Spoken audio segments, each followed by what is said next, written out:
My name is R. Crosby Lyles, and this is News from the Can. So, here you have 7 characteristics of the scientific method. This is just like real.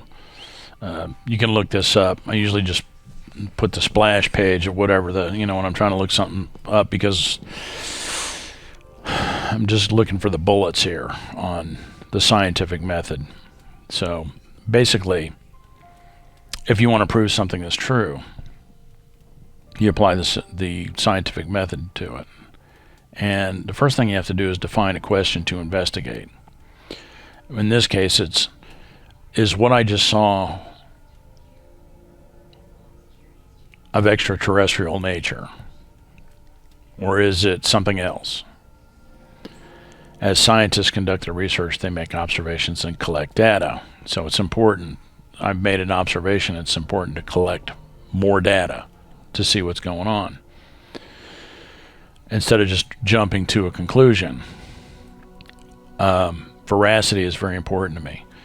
Make predictions based on research and observations. Scientists will often come up with a hypothesis. So that's important too. So gather the data.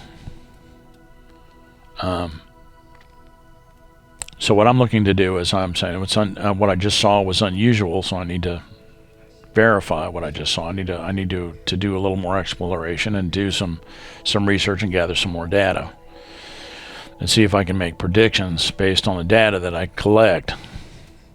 Gather the data, analyze the data, draw conclusions.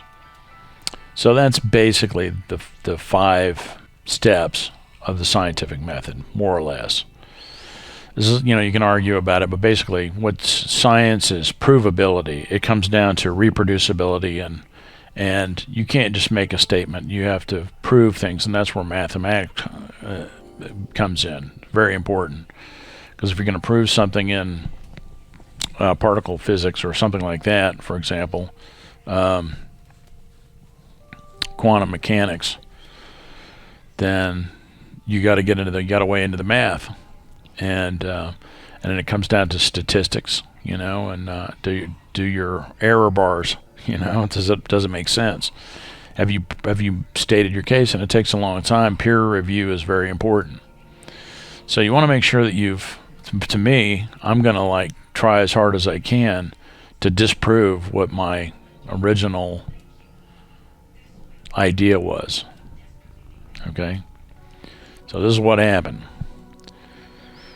I'm looking at YouTube. It's about a week ago, Saturday.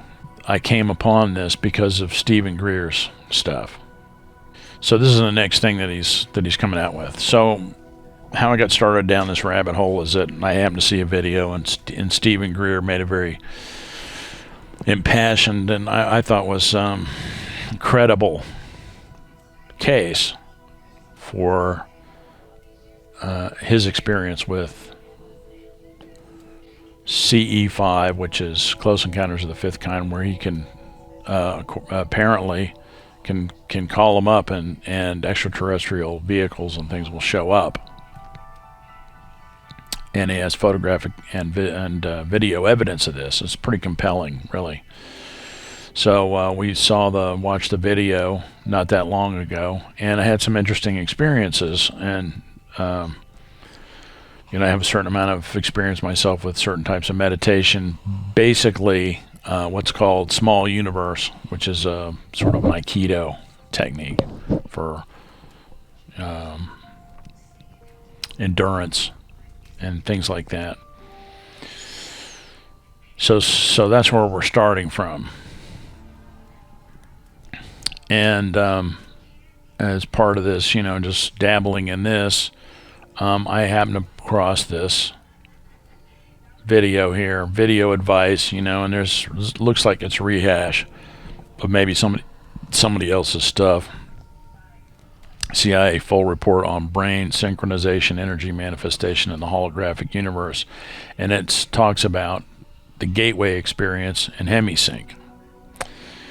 And I'm not sure which video it was, but one of these, it was either that one or this one, or it might have been a different, but it was about, the subject was Hemisync, was the gateway experience and Hemisync. And guy with a deep voice, and he tells you to put the headphones on, but they played a clip of the audio, and it was long enough to where I could hear the very clearly the beat frequency, because they say that if you play a certain frequencies that are about 10 hertz apart, that your brain, it will cause your brain, your hemispheres of your brain to sort of like link up, to sync up. And then it causes it enables you to focus, and it brings you into the gateway experience, or the Hemisync experience. So I happened to be watching this video, and I'm not sure if it's this one. It's about that subject, and it played a little bit of that clip, but I'm having a little trouble finding the actual piece that I was listening to, but it's there. And Hemisync, there's actually some videos on here where they actually, you can do the gate. It's there. It's Monroe is the person's name who actually came up with this. And this is I mentioned it to my wife, and she's into holistic healing and things like that. And this is apparently a thing that is very well known and used. Hemisync is widely used for a lot of different stuff, healing of all kinds. Okay, so I start watching one of these videos. I'm looking at a backlog. I've got a backlog of stuff that I'm looking at, and I look on YouTube. I watch YouTube. I'm kind of sort of focus on YouTube because I'm looking for things that are true, that are on the fringe. Because a lot of times things end up you see things first on the fringe before it becomes common knowledge. CIA full report on brain synchronization, brain enhancement techniques. I'm watching this video, and I hear that introduction, and I hear the little thing there now. So I've been doing this meditation for a long time. I've been using it forever. Use it for all kinds of stuff. If you got to use a bathroom and you're in a hurry to go somewhere and you got to pinch a loaf, right? Use small universe for everything, for calming, for focus, for connection, for all that stuff. And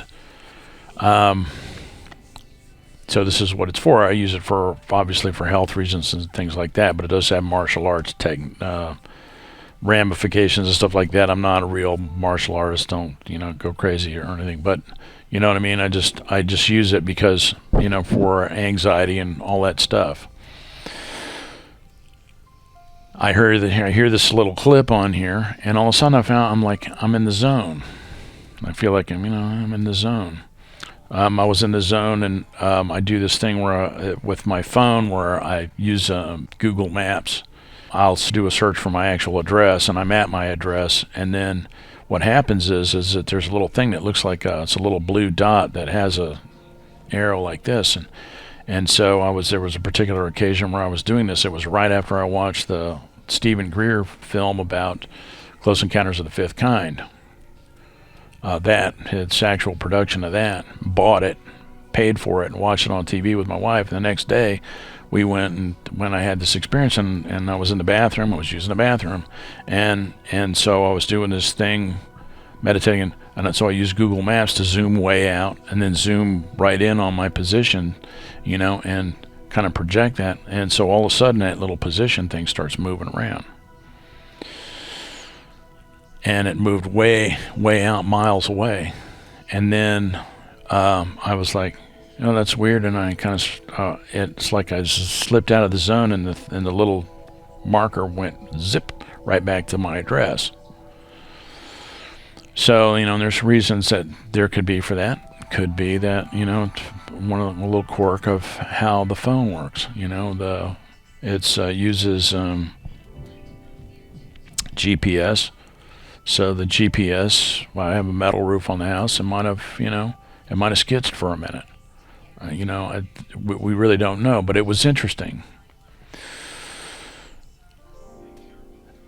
And these things happen when I'm reminded of this sort of alternative states of mind, things like this. Anybody's ever been involved in, who's ever taken LSD in their life, you know, years ago, many years ago, but it's an eye-opener, or mushrooms or any of that kind of stuff. So I'm watching this thing. I hear this little clip of this sound, and I'm thinking, and I'm like, wow, I was in the zone for a second. I thought, you know what? Let me check the security cam and see if anything's going on. So I see this on one of the cameras, on the camera on that side of the house over there. And I'm like, uh-oh. And this is going on right at the same time. When is this? 9:57 p.m. That's when I'm watching this. That's at the exact time that I'm in this zone. So I'm like, wow, I've never seen that's fascinating. Doesn't really look like a drone. And my wife says, oh, it's a bug. You captured a bug. And I'm like, okay. I want to run with that. I want to run with that and put it on YouTube, whatever. Oh, look what happened. This is the chronology. But you know what? I gotta do the science thing. I've got to use the scientific method and start collecting data. So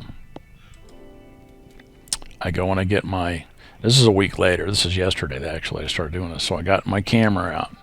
My camera has, it really sucks, is that Sony used to have this great camera that had infrared in it, and you could see for miles with that frickin' thing.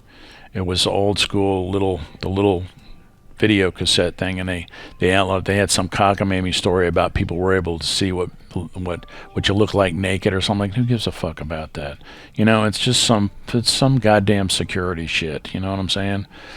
Great camera, and every handy cam you should be able to do this, but they don't really want you to do it because, it's some security shit.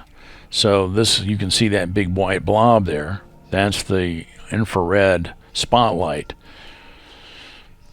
that the night vision, I forget what they call it, night cam, or is a name for it, is a light.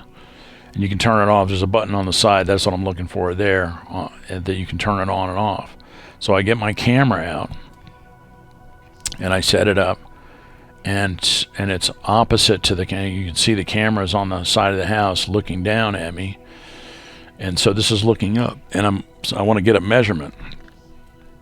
So with this thing in my hand is the pool brush. And the pool brush is about 17 inches wide. So I'm going to use that to try to get a measurement of and see if what I'm looking at get some perspective about, what size of an object this is, collect some data and see, is this bullshit? I'm going to disprove any notion that this might be some sort of extraterrestrial thing. And then this happens. I'm just going to let you watch this, and I'll let you come to your own conclusions. So here I am. I got the thing. I got to put it in front of the camera. I'm checking the focus. The focus fritzed on me because it's got autofocus, and it does weird stuff right when you don't really want it to. So here I am. I've got, that's my measurement is the head of the thing, which is 17 inches across. There goes that. Oh, here we go. So here's the thing. Right here's the bug, if you will, and there's this big giant spotlight that goes out into the pool,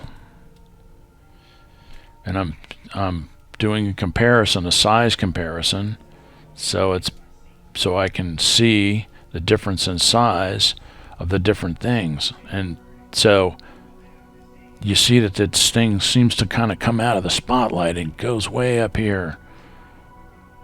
And circling around. It's insane. I'm like, holy shit.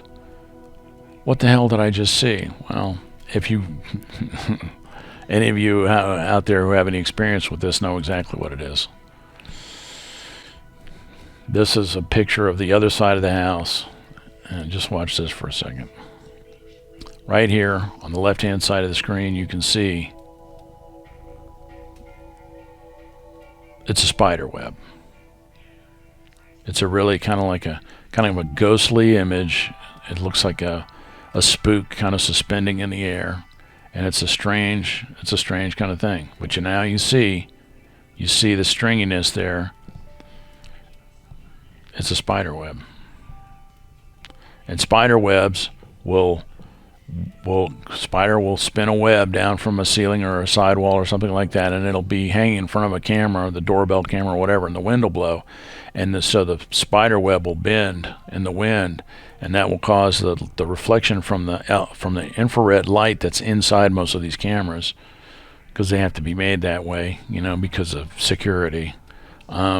They're not passive anymore. It could very well be passive, but they're not.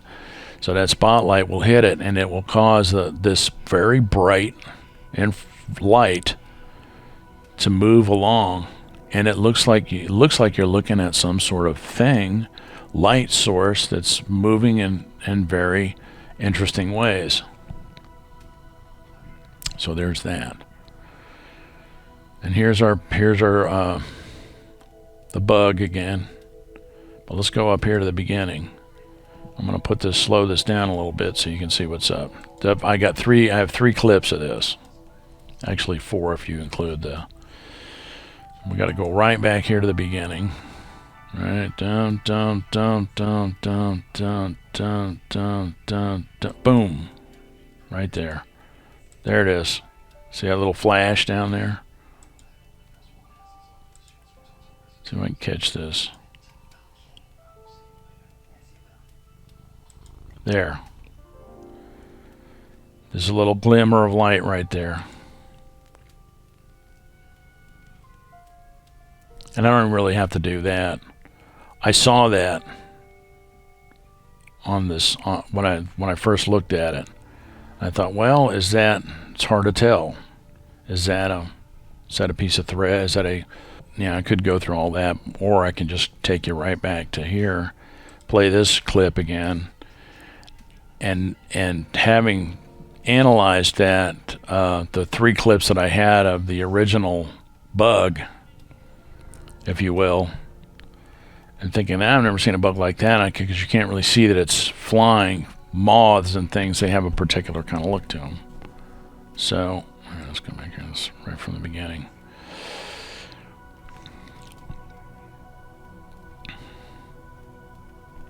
And you can see something hanging out right here. And what it is this is a spider that's very close to that's sitting right on top of the face of the camera. And it's washing out. The infrared light and it's probably hanging out there because it's probably warm. There goes a moth. That was a moth. Now here's this thing. Boom. What the hell? And I'm like, so when I'm looking at this, I'm thinking, well, is this a reflection? Maybe this is like a reflection off of the metal handle for the thing, and this is a lens flare, because you can have lens flares from infrared all day long, right? And there's that. Maybe it's a lens flare. I'm like, wow, that's it. And this effect of digital. This is a digital effect. The trails are a digital effect of how of your frame rate or something. So you see how it kind of looked like it coughed up something out of its, right? That's pretty compelling. And all of a sudden, here's a telltale thing, right? Now I'm being covered up. You can see that it's in front of me. That's kind of and then it's like going all over the place. That snapping motion that you just saw there, where it kind of snapped, that's also a dead giveaway. That tells you that it's something, right? It's something on a web, on a little piece of web. And then as it goes away, and I'm going to slow it down a little bit, you can see the legs. It's a spider. So there's an interplay between a spider and its web, and the web apparently is making the original bug you can kind of tell once you you can see there's something about how the light reflects on, because the light source is the infrared on the surveillance camera itself. So this has to do with, so as the thread goes out in the wind, as it's blowing in the wind, it changes its position. And I thought because of the way this was moving, it looked like it was moving down and out. It looked like that it couldn't really possibly be that. But when you look at certain part right there, right here,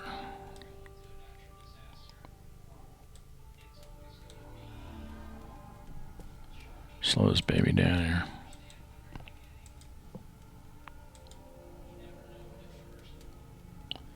That's digital effects. This wash here is digital.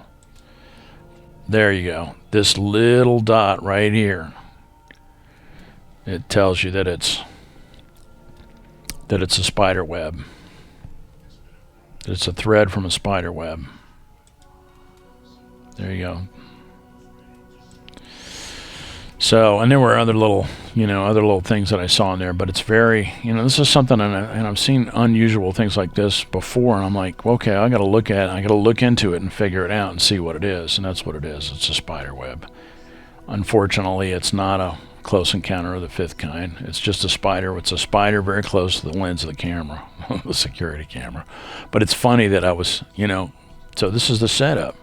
Things like this happen when your mind is prepped. We see what we want to see. You ever notice how you see flying saucers whenever you just watched a movie about flying saucers and things like that? There's a suggestion, and then your mind will play tricks on you. So there it is. But I got to tell you, when I first looked at this, I thought that was pretty compelling, and there were several. And but the thing is, I'd never seen anything like this before on these cameras. I'd never seen anything like that.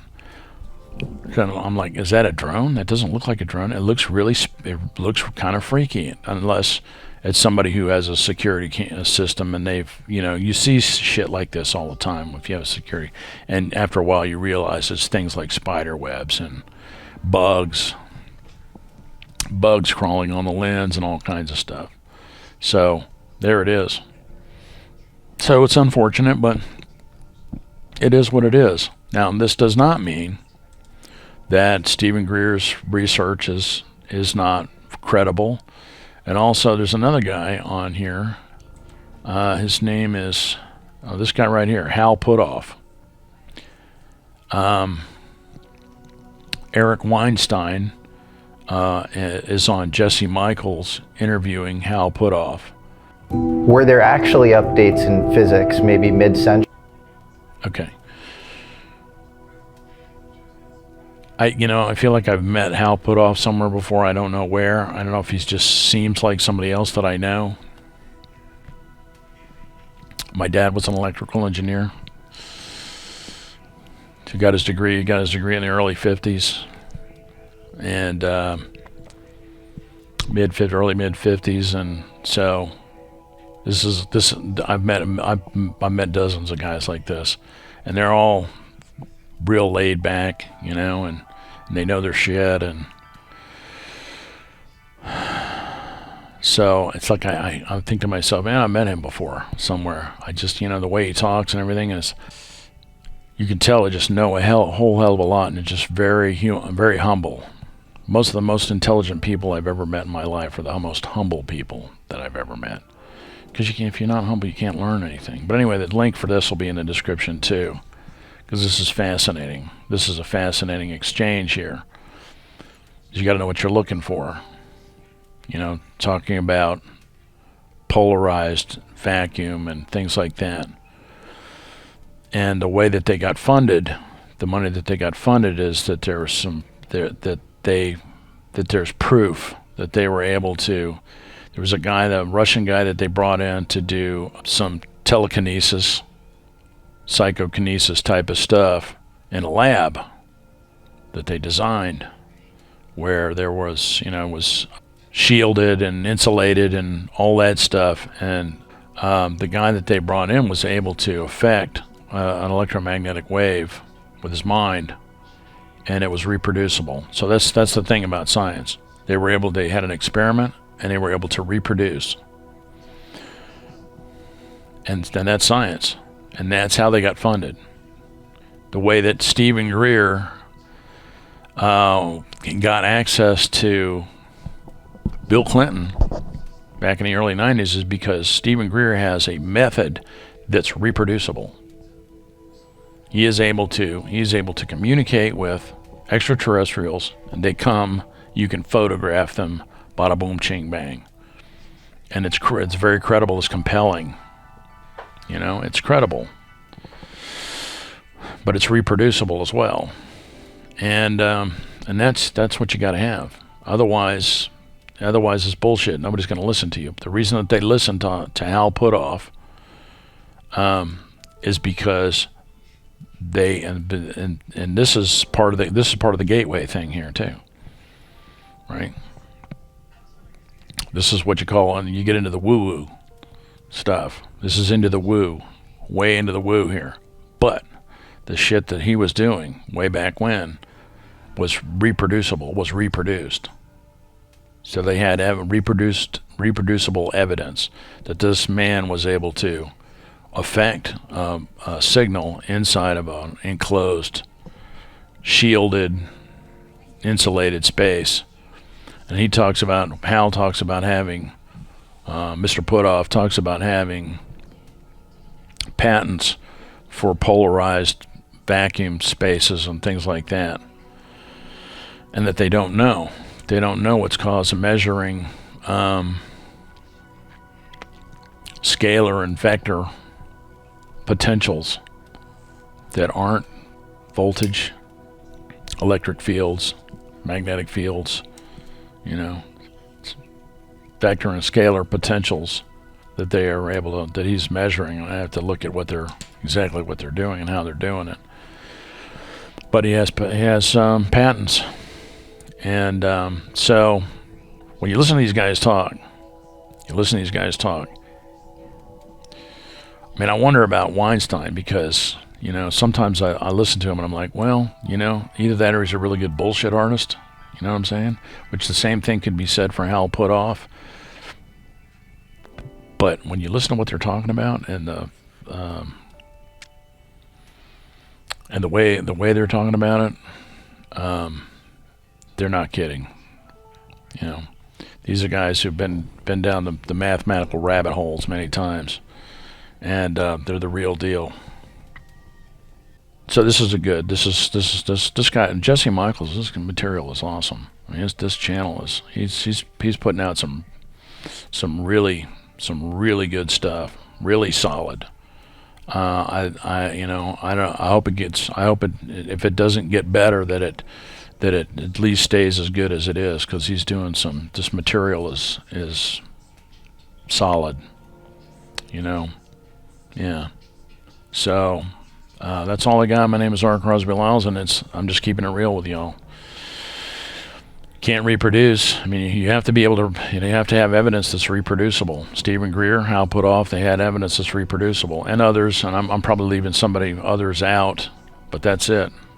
You have to be able to reproduce. And what I've captured here, this thing that I got excited about because I was in a state of mind for a moment, is a spider web. That's what this compelling looking fucking thing is a spider web. Fascinatingly. And when I first looked at it, I said, that doesn't look like a spider web. It looks like an oscillating energy source thing, but it's a spider web. And that's it. Keep an eye on the weather, guys. It's funky out there. Everybody knows the shit's hitting the fan.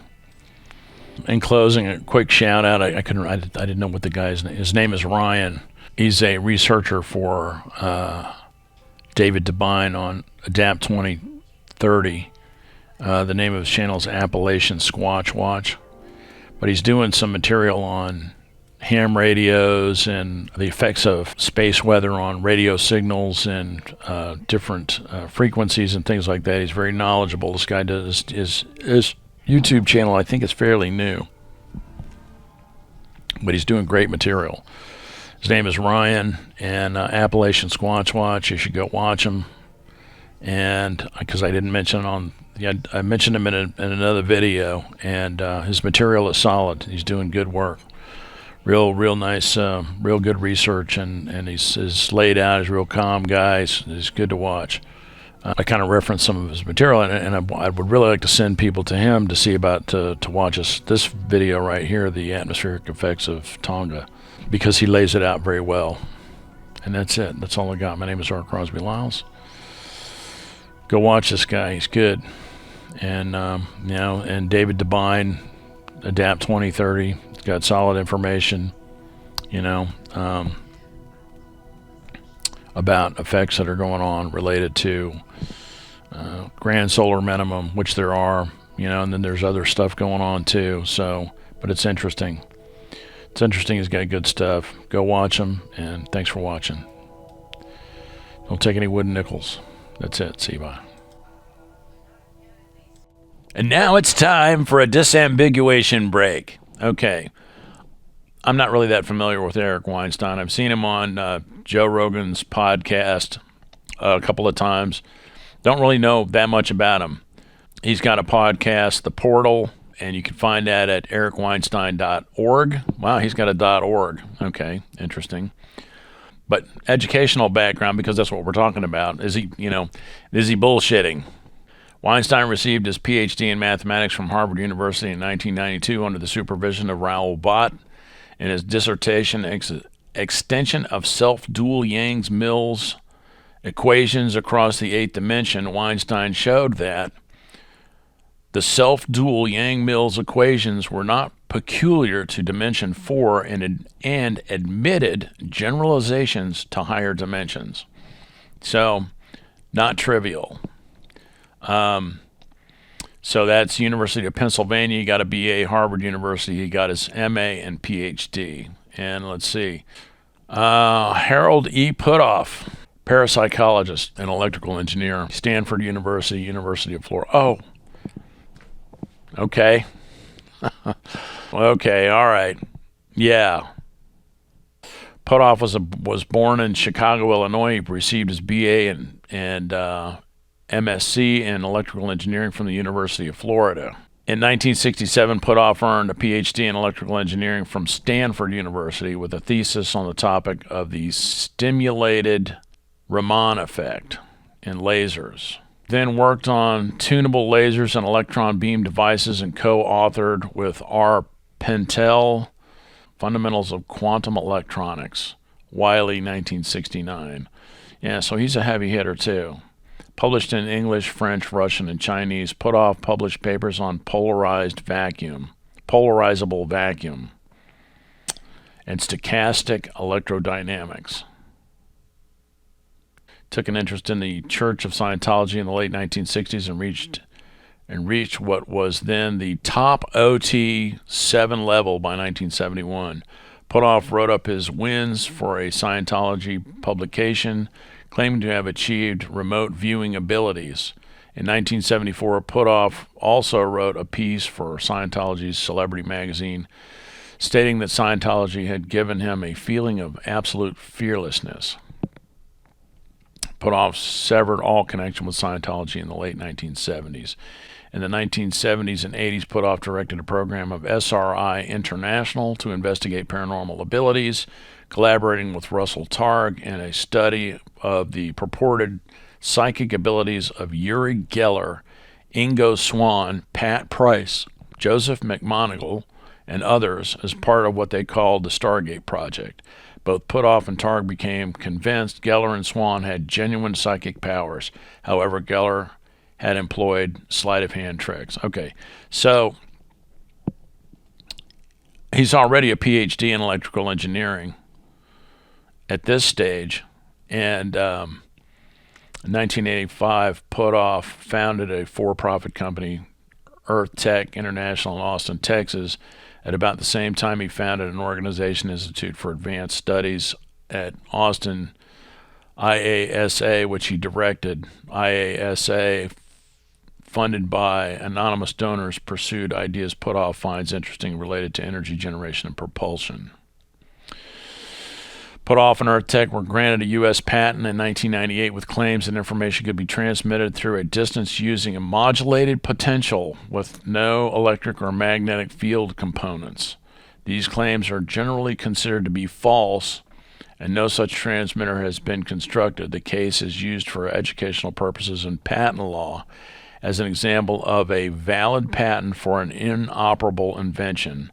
According to the Wisconsin Law School case study, the lesson of the Puthoff patent is that in a world where both types of patents are more and more common, even a competent examiner may fail to distinguish innovation from pseudoscience. I don't know what to think about that. You know, dude already has a PhD in electrical engineering. And this is what I was talking about with that other stuff. But anyway, so there you go. There's your disambiguation. I had to put this, I had the whole thing in the can. I had to stop and do this so I could give these guys a fair shake, you know, because they're, you know, they are highly learned folk. Okay, so there it is. And check them out, podcasts and all that stuff. Hal Puthoff. I know I met him somewhere. I went to the University of Florida. My dad went to the University of Florida. You know, could be. Anyway, links are in the description.